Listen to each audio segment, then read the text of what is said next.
مکہ مکرمہ کی فضاؤں میں اعلان نبوت کے چھٹے سال ایک نئی روشنی نمودار ہوئی۔ وہ دن تھے جب اسلام اپنی ابتدائی منزلوں میں تھا اور مسلمان سخت ترین آزمائشوں اور مصیبتوں کا سامنا کر رہے تھے۔ قریش کی دشمنی عروج پر تھی، لیکن اسی ظلم و ستم کے اندھیروں میں اللہ تعالیٰ نے اسلام کو ایسی دو عظیم ہستیوں سے نوازا جن کے قبول اسلام سے ایمان والوں کے دل مضبوط ہو گئے اور کفر و باطل کے ایوان لرزنے لگے۔ یہ دو ہستیاں تھیں حضور اقدس صلی اللہ تعالیٰ علیہ وآلہ وسلم کے جگر گوشہ چچا سیدنا حضرت حمزہ رضی اللہ تعالیٰ عنہ اور جری و دلیر صحابی سیدنا حضرت عمر فاروق رضی اللہ تعالیٰ عنہ۔ ان کی آمد سے نہ صرف اسلام کو طاقت ملی بلکہ مسلمانوں کی عزت و عظمت کے پرچم بلند ہو گئے۔ حضرت حمزہ رضی اللہ تعالیٰ عنہ کا تعلق قریش کے معزز گھرانے سے تھا۔ آپ طاقت و بہادری میں بے مثال، شکار کے شوقین اور اپنے قبیلے میں غیر معمولی وقار کے مالک تھے۔ حضور اکرم صلی اللہ تعالیٰ علیہ وآلہ وسلم سے ان کی والہانہ محبت ہر شخص پر عیاں تھی۔ مزید یہ کہ حضرت صوبیہ رضی اللہ عنہا کا دودھ پینے کی برکت سے وہ حضور صلی اللہ علیہ وآلہ وسلم کے رضائی بھائی بھی تھے۔ ہر روز صبح سویرے آپ تیر کمان سنبھالتے، شکار کے میدانوں کی طرف نکل جاتے اور شام کو واپس آ کر خانہ کعبہ کا طواف کرتے اور قریش کی مجلسوں میں کچھ وقت گزارتے۔ لیکن یہ چھٹا سال اسلام کی تاریخ کا ایک ایسا باب تھا جس نے ان کی زندگی کا رخ ہمیشہ کے لیے بدل دیا۔ ایک دن حسب معمول شکار سے واپس لوٹے تو ابن جدعان کی لونڈی اور خود ان کی بہن حضرت صفیہ رضی اللہ تعالی عنہا نے ان کو بتایا کہ آج ابو جہل نے کس کس طرح تمہارے بھتیجے حضرت محمد صلی اللہ تعالی علیہ وسلم کے ساتھ بے ادبی اور گستاخی کی ہے۔ یہ ماجرا سن کر مارے غصہ کے حضرت حمزہ رضی اللہ تعالی عنہ کا خون کھولنے لگا۔ ایک دم تیر کمان لیے ہوئے مسجد حرام میں پہنچ گئے اور اپنی کمان سے ابو جہل کے سر پر اس زور سے مارا کہ اس کا سر پھٹ گیا اور کہا کہ تو نے میرے بھتیجے کو گالیاں دی ہیں، تجھے خبر نہیں کہ میں بھی اس کے دین پر ہوں۔ یہ دیکھ کر قبیلہ بنی مخزوم کے کچھ لوگ ابو جہل کی مدد کے لیے کھڑے ہو گئے، تو ابو جہل نے یہ سوچ کر کہ کہیں بنو ہاشم سے جنگ نہ چھڑ جائے، یہ کہا کہ اے بنی مخزوم، آپ لوگ حمزہ کو چھوڑ دیجئے، واقعی آج میں نے ان کے بھتیجے کو بہت ہی خراب قسم کی گالیاں دی تھیں۔ حضرت حمزہ رضی اللہ تعالی عنہ نے مسلمان ہو جانے کے بعد زور زور سے ان اشعار کو پڑھنا شروع کر دیا۔ میں اللہ تعالی کی حمد کرتا ہوں جس وقت کہ اس نے میرے دل کو اسلام اور دین حنیف کی طرف ہدایت دی۔ جب احکام اسلام کی ہمارے سامنے تلاوت کی جاتی ہے تو با کمال عقل والوں کے آنسو جاری ہو جاتے ہیں، اور خدا کے برگزیدہ احمد صلی اللہ تعالی علیہ وسلم ہمارے مقتدی ہیں۔ اے کافرو، اپنی باطل بکواس سے ان پر غلبہ مت حاصل کرو۔ خدا کی قسم، ہم انہیں قوم کفار کے سپرد نہیں کریں گے، حالانکہ ابھی تک ہم نے ان کافروں کے ساتھ تلواروں سے فیصلہ نہیں کیا ہے۔ حضرت حمزہ رضی اللہ تعالی عنہ کے اسلام لانے کے بعد تیسرے ہی دن حضرت عمر رضی اللہ تعالی عنہ بھی دولت اسلام سے مالا مال ہو گئے۔ آپ رضی اللہ تعالی عنہ کے مشرف با اسلام ہونے کے واقعات میں بہت سی روایات ہیں۔ ایک روایت یہ ہے کہ آپ رضی اللہ تعالی عنہ ایک دن غصہ میں بھرے ہوئے ننگی تلوار لے کر اس ارادہ سے چلے کہ آج میں تلوار سے پیغمبر اسلام کا خاتمہ کر دوں گا، نعوذ باللہ۔ اتفاق سے راستہ میں حضرت نعیم بن عبداللہ قریشی رضی اللہ تعالی عنہ سے ملاقات ہو گئی۔ یہ مسلمان ہو چکے تھے، مگر حضرت عمر رضی اللہ تعالی عنہ کو ان کے اسلام کی خبر نہیں تھی۔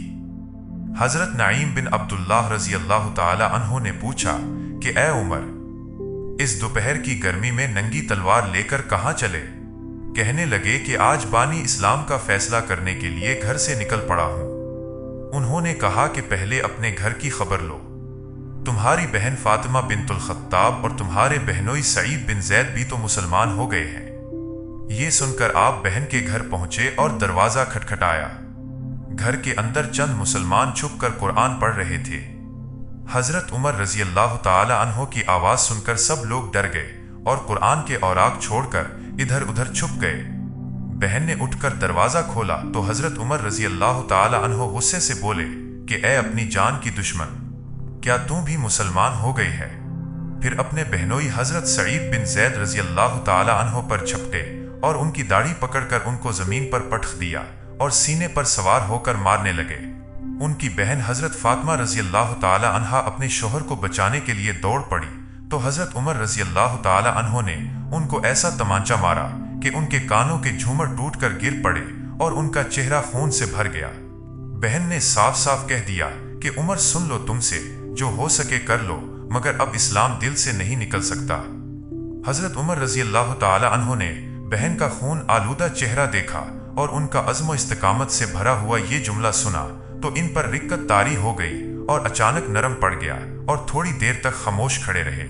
پھر کہا کہ اچھا، تم لوگ جو پڑھ رہے تھے مجھے بھی دکھاؤ، اور انہوں نے قرآن مجید کے نسخے دکھا دیے اور دیکھتے ہی ایک ایک لفظ کی صداقت کا تیر بن کر دل کی گہرائی میں پیوست ہوتا چلا گیا اور جسم کا ایک ایک بال لرزنے لگا۔ جب اس آیت پر پہنچے کہ آمنوا باللہ ورسولہ تو بالکل ہی بے قابو ہو گئے اور بے اختیار پکار اٹھے کہ میں گواہی دیتا ہوں کہ اللہ تعالیٰ کے سوا کوئی عبادت کے لائق نہیں اور محمد صلی اللہ علیہ وآلہ وسلم اللہ تعالیٰ کے رسول ہیں۔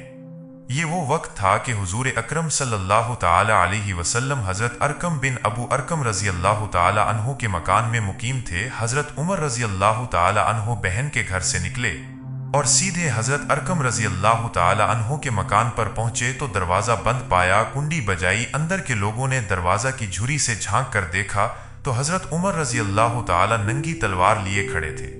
لوگ گھبرا گئے اور کسی میں دروازہ کھولنے کی ہمت نہیں ہوئی، مگر حضرت حمزہ رضی اللہ تعالی عنہ نے بلند آواز سے فرمایا کہ دروازہ کھول دو اور اندر آنے دو، اگر نیک نیتی کے ساتھ آیا ہے تو اس کا خیر مقدم کیا جائے گا، ورنہ اسی کی تلوار سے اس کی گردن اڑا دی جائے گی۔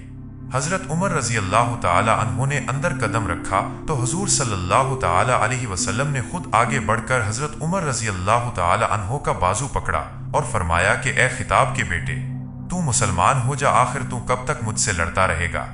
حضرت عمر رضی اللہ تعالی عنہ نے آواز بلند کلمہ پڑھا۔ حضور صلی اللہ تعالی علیہ وسلم نے مارے خوشی کے نعرہ تکبیر بلند فرمایا اور تمام حاضرین نے اس زور سے اللہ اکبر کا نعرہ مارا کہ مکہ کی پہاڑیاں گونج اٹھیں۔ پھر حضرت عمر رضی اللہ تعالی عنہ کہنے لگے کہ یا رسول اللہ صلی اللہ تعالی علیہ وسلم، یہ چھپ چھپ کر خدا کی عبادت کرنے کے کیا معنی؟ چلیے ہم کعبہ میں چل کر علل اعلان خدا کی عبادت کریں گے، اور خدا کی قسم میں کفر کی حالت میں جن جن مجلسوں میں بیٹھ کر اسلام کی مخالفت کرتا رہا ہوں، اب ان تمام مجالس میں اپنے اسلام کا اعلان کروں گا۔ پھر حضور صلی اللہ تعالی علیہ وسلم صحابہ کی جماعت کو لے کر دو قطاروں میں روانہ ہوئے۔ ایک صف کے آگے آگے حضرت حمزہ رضی اللہ تعالی عنہ چل رہے تھے اور دوسری صف کے آگے آگے حضرت عمر رضی اللہ تعالی عنہ تھے۔ اس شان سے مسجد حرام میں داخل ہوئے اور نماز ادا کی، اور حضرت عمر رضی اللہ تعالی عنہ نے حرم کعبہ میں مشرکین کے سامنے اپنے اسلام کا اعلان کیا۔ یہ سنتے ہی ہر طرف سے کفار دوڑ پڑے اور حضرت عمر رضی اللہ تعالی عنہ کو مارنے لگے، اور حضرت عمر رضی اللہ تعالی عنہ بھی ان لوگوں سے لڑنے لگے۔ ایک ہنگامہ برپا ہو گیا۔ اتنے میں حضرت عمر رضی اللہ تعالی عنہ کا ماموں ابو جہل آ گیا۔ اس نے پوچھا کہ یہ ہنگامہ کیسا ہے؟